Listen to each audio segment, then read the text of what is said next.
batasi dan tersebar merata di seluruh jagat raya. Belasan abad sebelum para ahli menemukan sejumlah teori penciptaan alam semesta, Al-Quran telah mengungkapkannya terlebih dahulu.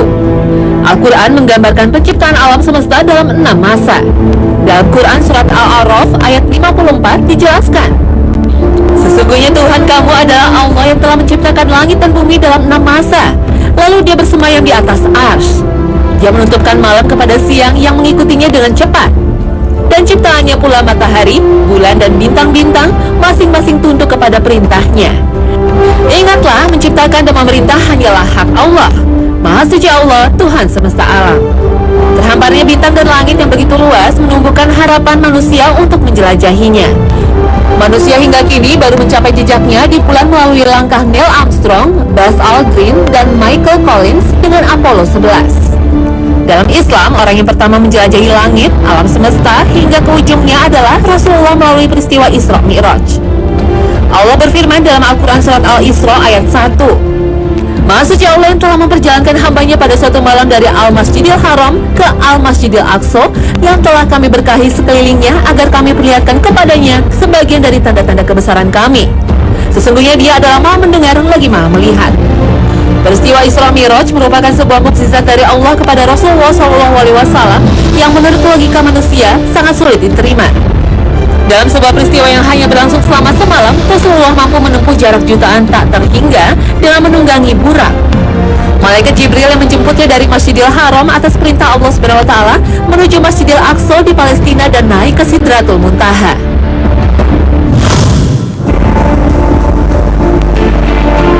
Kehidupan selain di bumi terus menjadi keingintahuan manusia, termasuk kemungkinan beberapa planet yang dapat dihuni oleh makhluk hidup. Salah satunya adalah penemuan planet Kepler 22b oleh teleskop angkasa Kepler.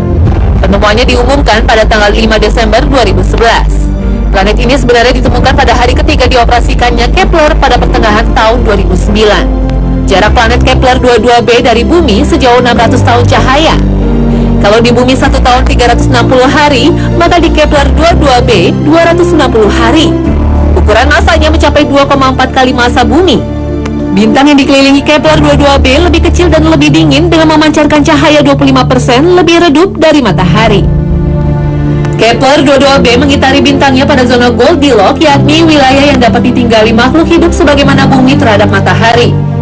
Planet Kepler 22b ditemukan teleskop Kepler milik NASA 2 tahun lalu, namun baru sekarang diumumkan setelah didapat kepastian kondisinya mirip bumi yang dapat ditinggali makhluk hidup. Tidak menutup kemungkinan alien juga hidup di Kepler 22b atau exoplanet lainnya, yaitu planet di luar sistem tata surya matahari. Sejak teleskop Kepler diluncurkan NASA pada Maret 2009 lalu, telah ditemukan 2.326 exoplanet. Seperlima planet berasal dari 30 sistem tata surya yang berbeda-beda pada galaksi Milky Way atau Bima Sakti. Sementara yang lainnya berada pada galaksi Andromeda yang berjarak 1,5 juta tahun cahaya dari bumi. Dari jumlah exoplanet sebanyak itu, hanya 48 planet yang masuk dalam zona Goldilocks dan hanya 10 planet yang bentuknya mirip dengan bumi dan berputar mengelilingi mataharinya, salah satunya Kepler 22b. Sebelumnya, astronom di Carnegie Institute Washington juga telah menemukan planet Gliese 581e dan Gliese 581d yang disebut mempunyai tanda-tanda kehidupan yang mirip dengan bumi. Planet itu berada pada jarak 20 tahun cahaya dari bumi dan terletak di rasi bintang Libra. Sebuah penemuan yang luar biasa, adanya sebuah planet yang memiliki sifat habitable kemungkinan bisa didiami makhluk hidup. Sementara itu, seorang astronom Prancis juga mengumumkan telah menemukan sebuah planet yang diberi nama Corot X7b yang diperkirakan memiliki masa 1,7 masa bumi, mengitari sebuah orbit bintang dan disebut memiliki ciri-ciri seperti Gliese 581e. Penemuan tersebut semakin menguatkan adanya sistem kehidupan di luar bumi dengan kondisi yang mirip kehidupan di bumi seperti keberadaan air dan oksigen serta makhluk hidup.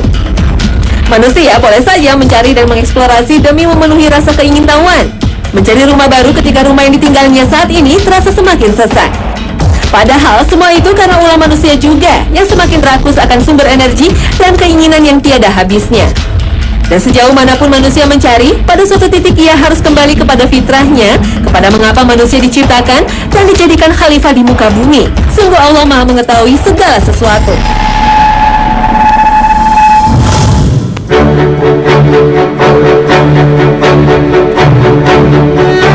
Manusia yang hidup tak bisa dipungkiri karena adanya nyawa yang telah diberikan Allah pada tubuh kita.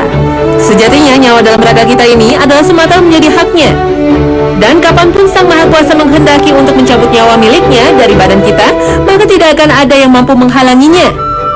Firman Allah dalam surat Az-Zumar ayat ke-42 telah secara nyata kuasanya atas nyawa yang ada dalam setiap insan manusia.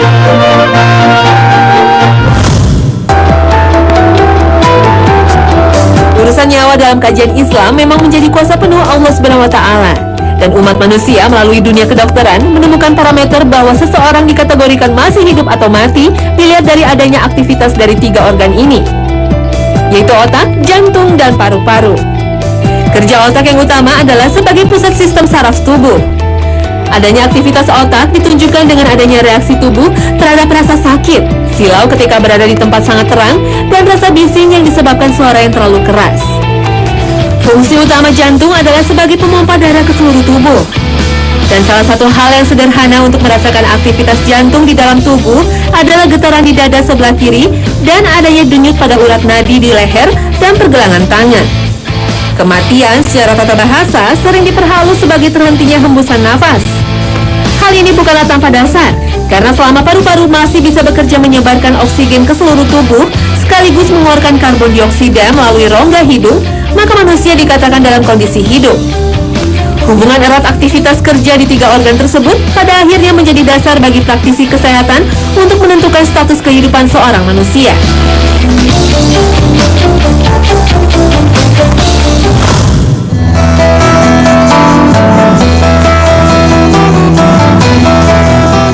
Otak adalah pusat sistem saraf dalam tubuh kita. Sel-sel otak akan saling berkomunikasi dalam bentuk penyampaian sinyal. Sinyal yang berasal dari sel saraf yang ada di seluruh tubuh akan disalurkan menuju sel otak di dalam tengkorak kita. Dan sesampainya di otak, sel saraf kembali menyampaikan sinyal ke sel-sel saraf di seluruh tubuh. Proses penyampaian sinyal ini terus-menerus berlangsung sepanjang hidup kita, bahkan saat tertidur. Bukti bahwa otak masih bekerja adalah rasa sakit yang masih bisa dirasakan saat tidur. Ketika tubuh tidak bereaksi terhadap rasa sakit dan tertidur lebih dari 6 jam, maka orang tersebut memasuki fase koma. Koma adalah sebuah kata dalam bahasa Latin yang berarti tidur yang mendalam. Pasien yang mengalami koma tidak hanya gagal menunjukkan rasa sakit, tetapi juga tak merespon cahaya, bau, dan suara. Salah satu pesohor yang mengalami koma adalah almarhumah Sukma Ayu. Artis cantik ini mengalami fase koma selama 5 bulan sebelum akhirnya meninggal dunia pada tanggal 5 September 2004.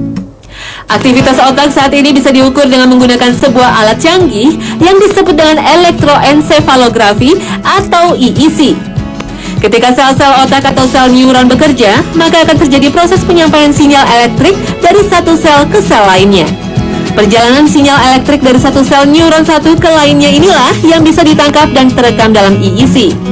Seseorang dinyatakan mengalami kematian otak ketika EEG tidak mampu mendeteksi aktivitas sel neuron, serta pasien tak mampu lagi menunjukkan reaksi terhadap rasa sakit, cahaya, suara, dan bau. Tetapi salah satu dari 2 organ utama lainnya, yaitu jantung dan paru-paru, masih bekerja.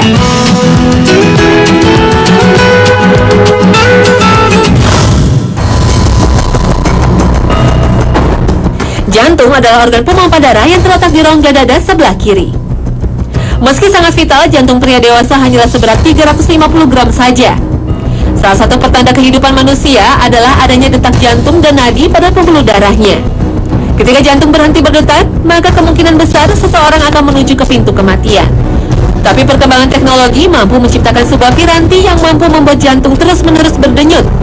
Dan alat ini disebut dengan alat pacu jantung. Alat pacu jantung atau pacemaker adalah solusi bagi pasien dengan kondisi jantung yang lemah. Penderita lemah jantung bisa disebabkan karena sifat yang diturunkan dari orang tuanya atau karena gaya hidup yang tidak sehat. Dan merokok adalah salah satu contohnya. Pemakaian pacemaker adalah salah satu cara terbaik yang bisa dilakukan untuk mempertahankan hidup seorang manusia.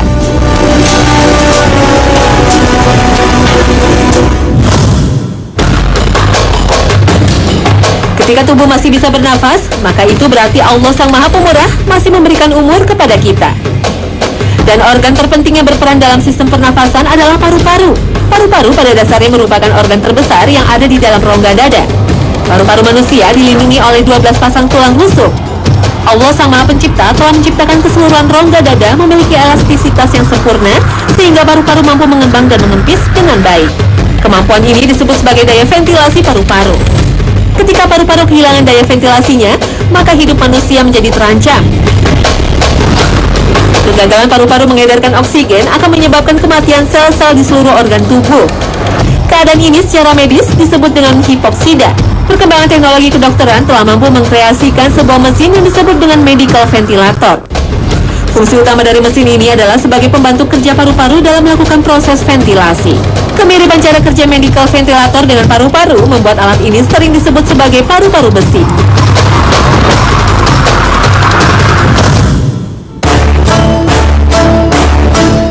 Hidup manusia secara medis sangat tergantung dari kerja ketiga organ vital tersebut.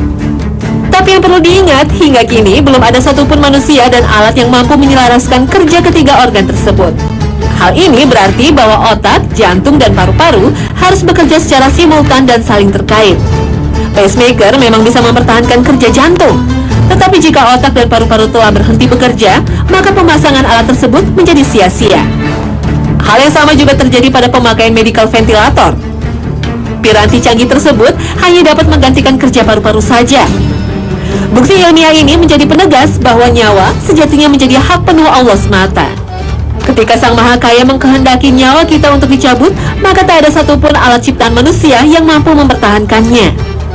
Pacemaker dan medical ventilator hanyalah alat untuk menjaga kerja salah satu organ dan bukan alat penyambung nyawa.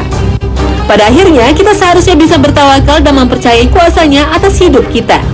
Sepanjang Allah masih mempercayakan nyawa miliknya dalam raga kita, maka kewajiban utama kita adalah beriman padanya.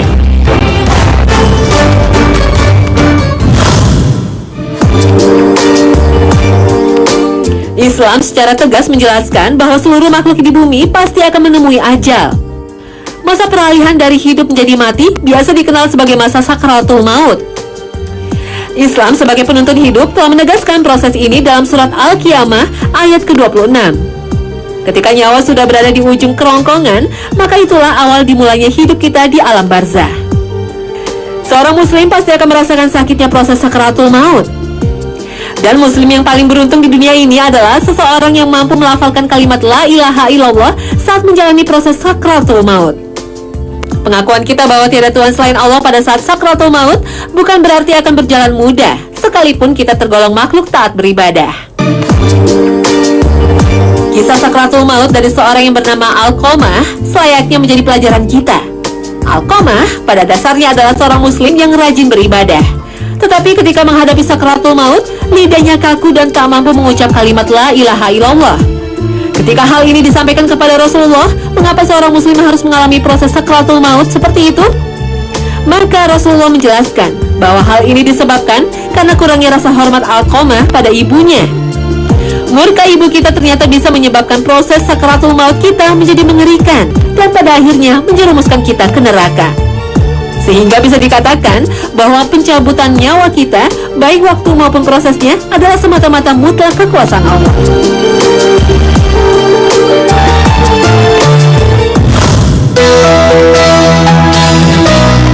Nah pemirsa, itu tadi 3 materi hasanah yang kaya akan ilmu pengetahuan untuk menambah pengetahuan kita semua. Pertama, soal awal mula dibentuknya Ka'bah, lalu pembangunan kedua menjadi bentuk kotak oleh Nabi Allah Ibrahim alaihissalam, dan penyempurnaan terakhir oleh baginda Rasulullah Muhammad SAW. Ibadah haji atau umroh yang kita lakukan saat ini adalah napak tilas dari semua tindakan Nabi Allah Ibrahim alaihissalam, Nabi Ismail alaihissalam, dan Rasulullah Muhammad SAW. Kedua, soal penciptaan manusia dan luar angkasa. Seperti yang kita ketahui bahwa Rasulullah SAW melakukan perjalanan 1 malam dari Masjidil Haram ke Masjidil Aqsa, lalu naik ke langit ke-7 Sidratul Muntaha, merupakan bukti bahwa Islam sudah mengenalkan dimensi luar bumi sejak awal. Dan ketiga, Hasanah bicara soal sinergi organ otak, jantung, dan paru-paru sebagai parameter kehidupan dan kematian manusia. 3 organ ini menjadi syarat berlangsungnya kehidupan. Nah pemirsa, inilah akhir kebersamaan kita dalam Hasanah pagi ini. Saksikan selalu Hasanah setiap hari Senin hingga Jumat pukul 5 pagi waktu Indonesia Barat. Terima kasih atas perhatian Anda dan wassalamualaikum warahmatullahi wabarakatuh.